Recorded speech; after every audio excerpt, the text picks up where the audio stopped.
નમસ્કાર વિદ્યાર્થી મિત્રો, ફરી એકવાર વિમલા ઓનલાઈનની ક્લાસમાં આપનું સ્વાગત છે. આજે આપણે BSM-5 CC 507 એમાં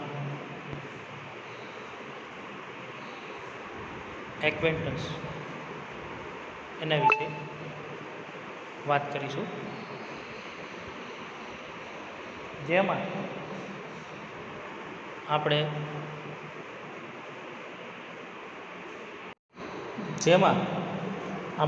વાત કરવાની છે એપ્સલમ અને એક્ટિટોફેલ એના વિશે આપણે વાત કરી હતી. આજે આપણે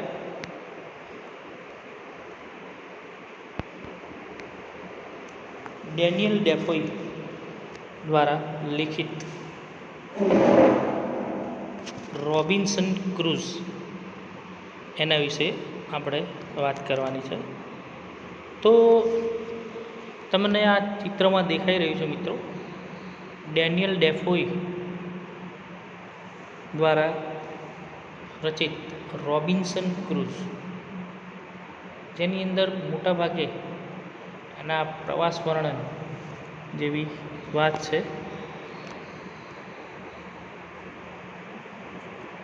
the life and the stranger surprisings. તા એક અજાણ્યા મુસાફરની જેમ એ એડવેન્ચર્સમાં માનનારો વ્યક્તિ છે Robinson cruise.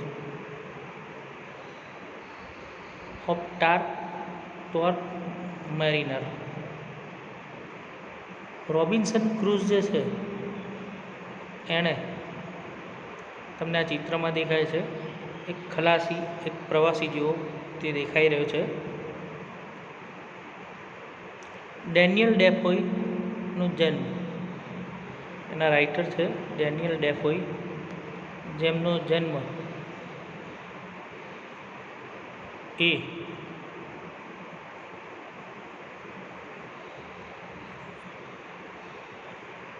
English trader,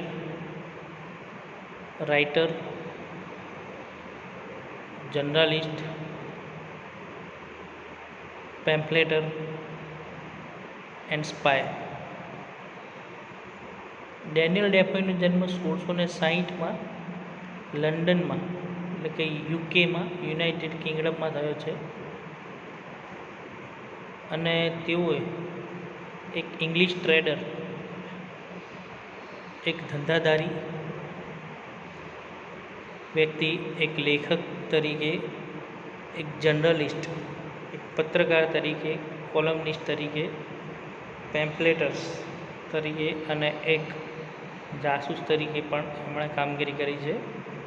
he is most famous for his novel Robinson Crusoe. Daniel ડેફોઈની ખૂબ જાણીતી અને પ્રખ્યાત થયેલી નોવેલ રોબિન્સન ક્રુઝ, જે 1719માં પબ્લિશ થઈ છે, which is claimed by second only to the Bible in its number of translations.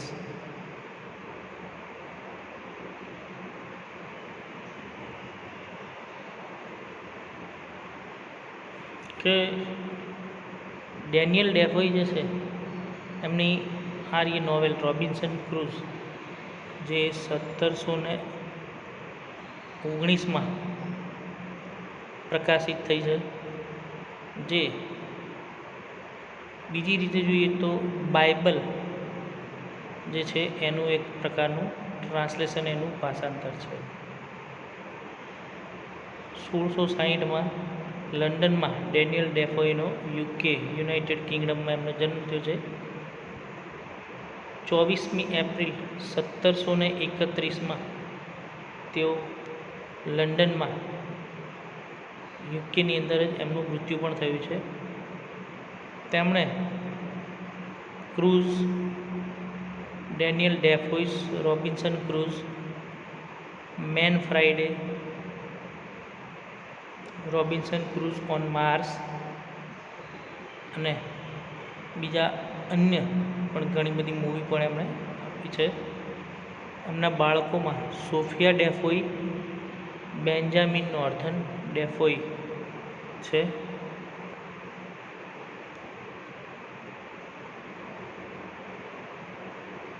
Robinson Crusoe is a novel by Daniel Defoe, first published on 25th April 1719. The first edition credited the work's protagonist Robinson Crusoe as its author, leading many readers to believe he was a real person and the book on a travelogue of true incidents.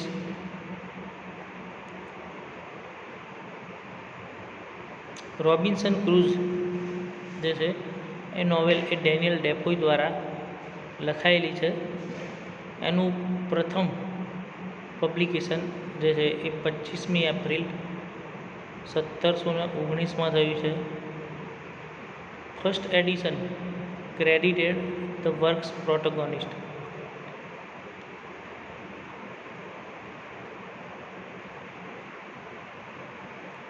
જેમાં Robinson cruise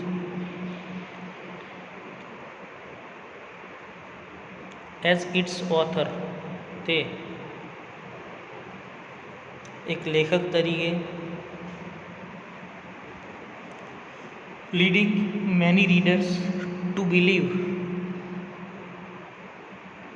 ઘણા બધા લેખક તરીકે, વાચકો તરીકે એમણે he was a real person and the book travelogue of true incidents, એમની જે પુસ્તક છે બુક ટ્રાવેલેજ, જેની અંદર એમણે પ્રવાસ વર્ણન, સાહસિક વર્ણનો અને બીજા કેટલાક સાચી ઘટનાઓ રજૂ કરી છે. ઓરિજિનલી પબ્લિશ્ડ, આ સાચી રીતે આની પબ્લિકેશન એ 25મી એપ્રિલ 1719માં થયું છે. આમાં કેરેક્ટર તરીકે Friday, Robinson Crusoe, ઝુરી,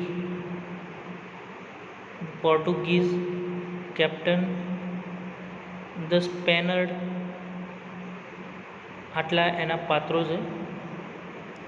એડેપ્શન્સ, Daniel Defoe જે છે એમણે Robinson cruise 1997, the wild life 2016 એમાં એનું કરણ થયું છે. જેનર્સ નોવેલ રોબિન્સન હિસ્ટોરિકલ ફિક્શન્સ ઉપર આધારિત છે. ઐતિહાસિક જે કલ્પનાઓ છે એના ઉપર છે.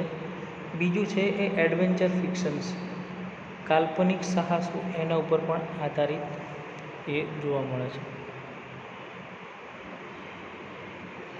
Robinson Crusoe is in full the life and strange surprising adventure of Robinson Crusoe of York, mariner who lived 8 and 20 years. Robinson cruise એની અંદર એક સ્ટ્રેન્જ, એક વિચિત્ર પ્રકારની અને એક આશ્ચર્ય પમાડતું એક સાહસ કથા આ રોબિન્સન ક્રુઝની બતાવવામાં આવી છે. ન્યૂયોર્કમાં મરીનરમાં પણ એવું છે. તે એક ખલાસી તરીકે who lived 8 and 20 years,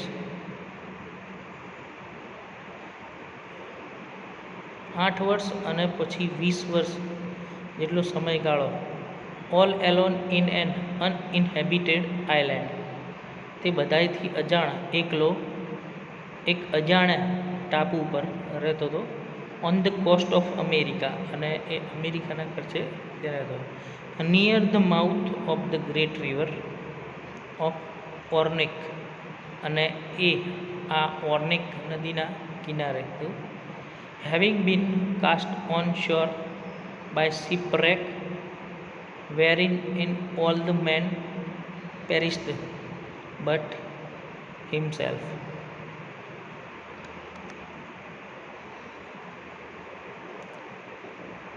With an account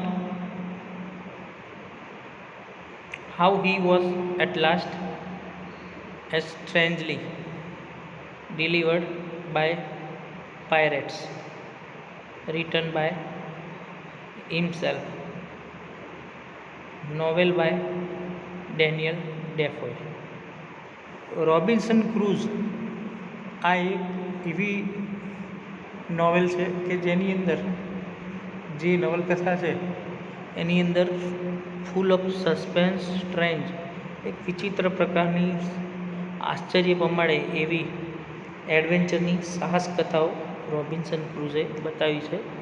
ન્યૂયોર્કમાં તે એક જહાજની અંદર ખલાસી તરીકે છે અને લગભગ 8 વર્ષ જેટલો સમયગાળો, એના સિવાય 20 વર્ષ જેટલો સમયગાળો ત્યાં સુધી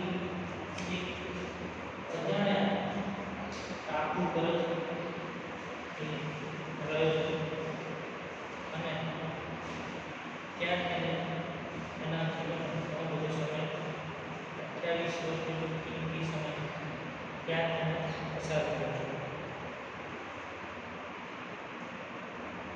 ડેનિયલ ડેફોએ જે છે તેમણે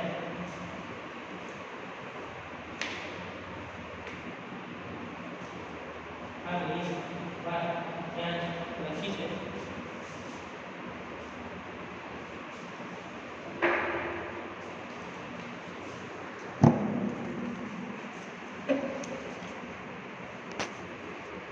અને તેમણે એક અજાણ્યા ટાપુ પર જીવનનો ઘણો બધો સમય પસાર કર્યો છે.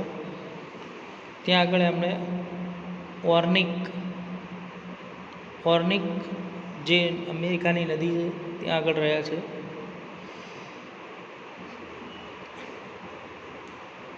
અને ત્યાં આગળ એક અનોખી આનંદની અનુભૂતિ એમને થઈ છે. અને સ્ટ્રેન્જલી ડિલિવર્ડ બાય પાયરેટ્સ, જે રીતે અજાણ્યા હોય એ રીતે એમણે ત્યાં સમય પસાર કર્યો છે. Wherever all the men persists but himself, an account how he was at last strangely delivered by pirates, written by himself. Novel by Daniel Defoe, first published London in 1971. Defoe's first long work of fiction.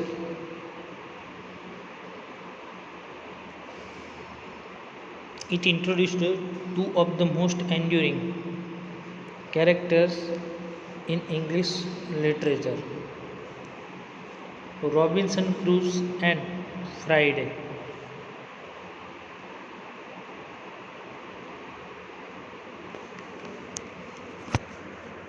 તો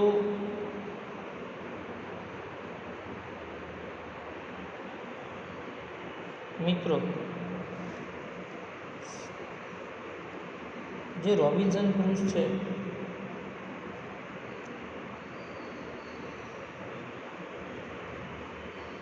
એ એક adventure અને સાહસ કથા માટે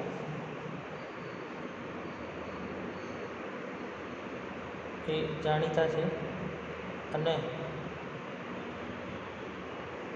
Robinson cruise જે છે એમણે ઘણી બધી ફિક્સિયસ પ્રકારની ડેનિયલ ડેફોએ સામે ફિક્સિયસ નોવેલો, પ્રોઝ, અને આ પણ એક એડવેન્ચર ફિક્શન જે છે એમનું ખૂબ સારું એડવેન્ચર ફિક્શન છે, જેમણે ખૂબ સારી રીતે અને પ્રદર્શિત કરવાનો પ્રયત્ન કર્યો છે.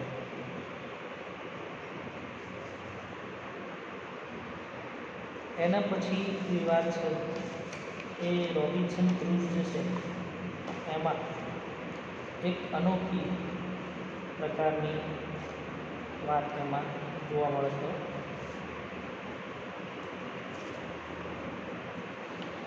ડેનિયલ ડેફોઈએ આ એક 1719માં આ વાત છે એમના વિશે ત્યારે જન્મ્યા હતા. એપિસ્ટોલરી નોવેલ ગણાય છે.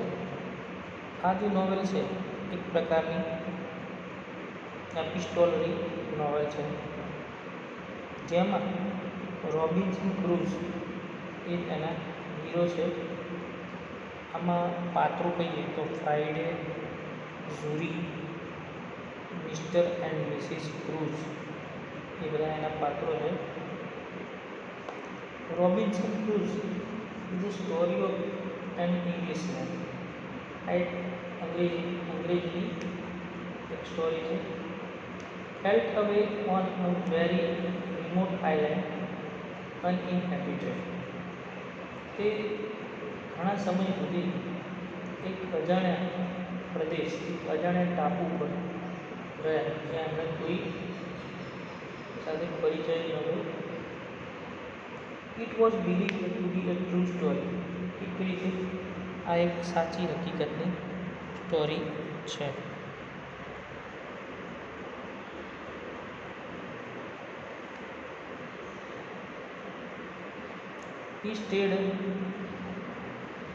He stayed there for 28 years. લગભગ 28 વર્ષ જેટલા સમયગાળા દરમિયાન તેઓ આજની અજાણી જગ્યામાં રહ્યા.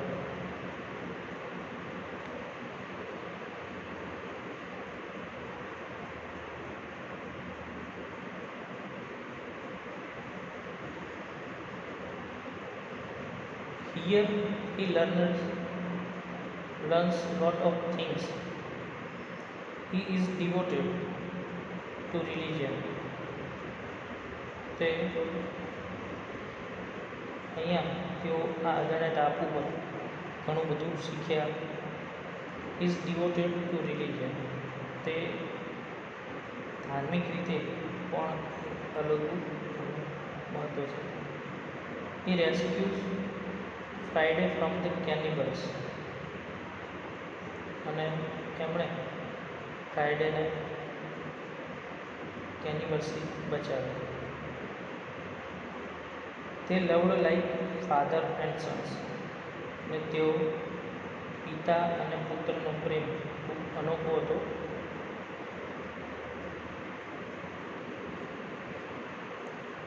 Finally they return home. અને છેવટે તેઓ ઘરે પાછા ફર્યા. It has a very simple narrative style. એક રીતે જોઈએ તો આ એકદમ સરળ પ્રકારની રજૂઆતની પદ્ધતિ છે.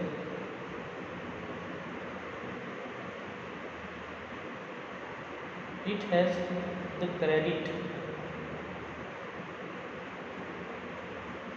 the credit of being the first fiction. આમ જોવા જઈએ તો આ એક પ્રથમ પ્રકારનું ફિક્શન જે કહેવાય કે કાલ્પનિક પ્રકારની આ નોવેલમાં વાત છે. This novel is filled with religious aspects. આ નોવેલની અંદર એક પ્રકારે ધાર્મિક પણ લાગણીઓ જોડાયેલી છે. Defoe presents his traits of a Puritan moralist. Defoe અહીંયા નૈતિકતાવાદી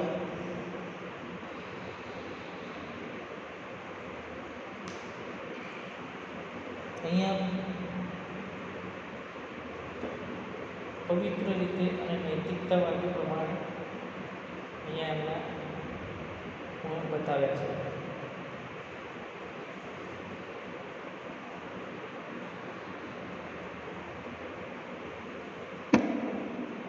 રોબિન્સન ક્રુઝ જે છે એમણે એક અજાણી મુસાફરની જેમ એક અજાણી જગ્યા ઉપર એક આઇલેન્ડ ઉપર ઘણા બધા સમય સુધી રહ્યા છે અને ઘણા બધા સમય સુધી એમણે ત્યાં આગળ કામ પણ કર્યું છે. એક અનોખી પ્રકારની એક સાહસ કથા એ એમને ત્યાં વર્ણવી છે.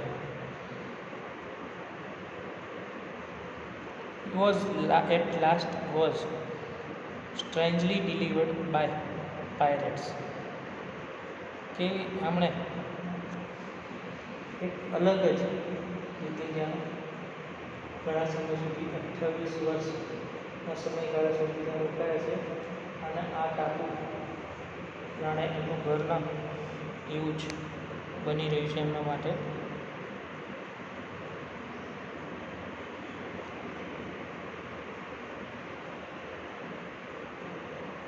તો ડેનિયલ ડેફોઈ જે છે એમણે અહીંયા ઘણું સારી રીતે એ સંશોધન પણ કર્યું છે. અમેરિકાની વોર્નોવર જે નદી છે ત્યાં આગળ પણ એમણે ઘણો સમય ગુજાર્યો છે. એના પછી છે ડેઝર્ટેડ વિલેજ. એમાં ઓલિવર ગોલ્ડસ્મિથે લખ્યું છે ડેઝર્ટેડ વિલેજ.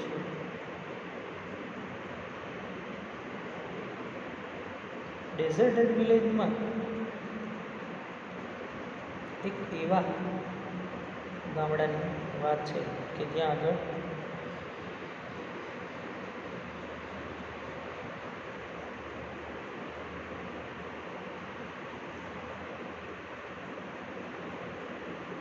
ફિક્સિશિયસ વિલેજ કે જ્યાં આગળ એકદમ અલગ જ પ્રકારની કાલ્પનિક ગામડાની વાત છે. Goldsmith tells us about the destructions brought due to industrialization. He has told us about the defect of depopulations and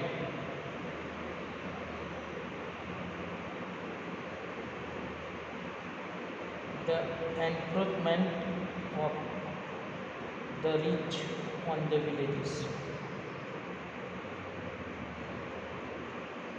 He draws a nice pen picture of the countryside corrupted due to extra modernization. Through in the poem he wants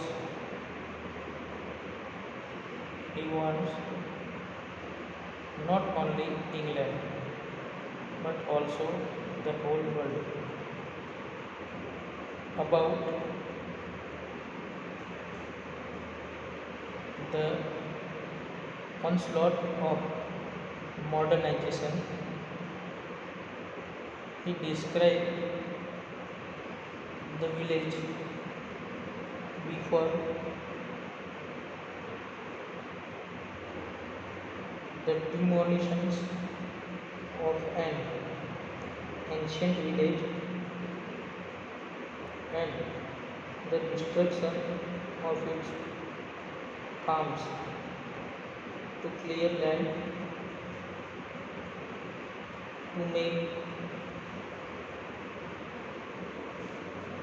a wealthy man's garden He expresses the fear of this drastic change.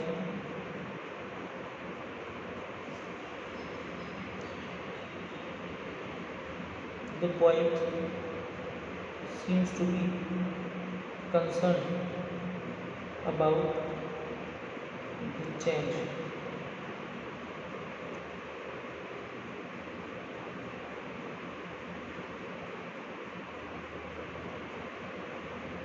Oliver Goldsmith જે છે the deserted village એમાં point in heroic couplet આ એક હેરોઇક કપલેટમાં વીરત્વ કાવ્યમાં લખાયું છે અને 1770માં લખાયું છે. Written about Pixisius village named Orban.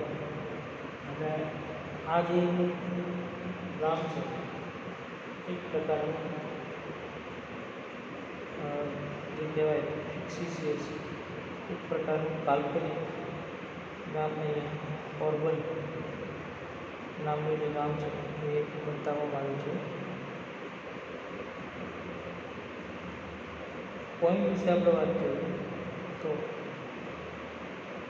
ગોલ્ડસ્મિથે અહીંયા આ પોઈન્ટને બતાવતા વાત કરી છે ડિસ્ટ્રક્શન બ્રોડ ટુ ઇન્ડસ્ટ્રીયલાઇઝેશન, ઔદ્યોગિક ક્રાંતિ, અને એના વિશે વાત કરી છે. ઇનેસ told us about effects of depopulation, કે અહીંયા ઓછી વસ્તી હોવાના કારણે અહીંયા ડીપોપ્યુલેશનની સમસ્યા સર્જાઈ છે અને રીચ ઓન ધી વિલેજીસ, અહીંયા ગામડામાં પૈસાદાર વ્યક્તિ એ જીવી શકે છે. He draws a nicely painted picture of countryside.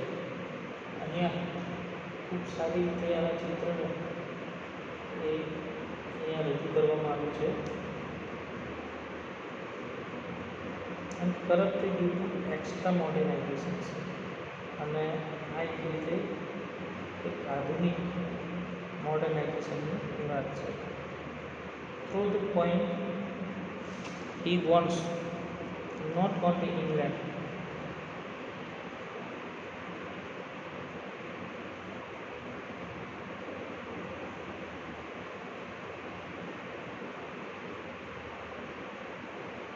he describes the village before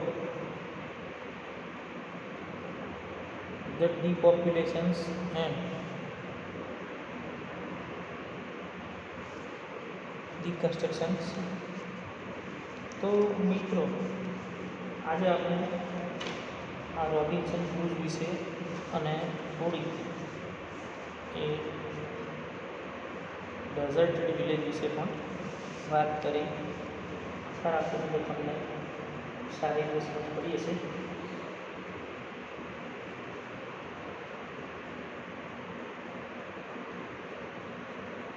હવે પછીના વિડીયો લેક્ચરમાં આપણે આગળ વાત કરીશું. તો ત્યાં સુધી જ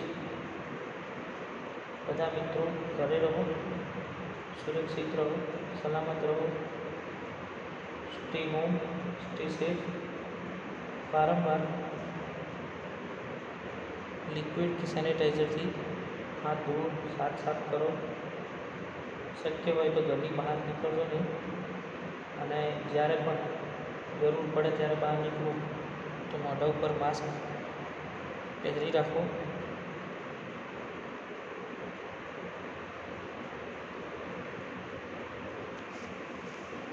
આ સાથે આપણે આ વિડીયો લેક્ચર ની સમાપ્તિ અહીંયા જ કરીએ. Thank you very much.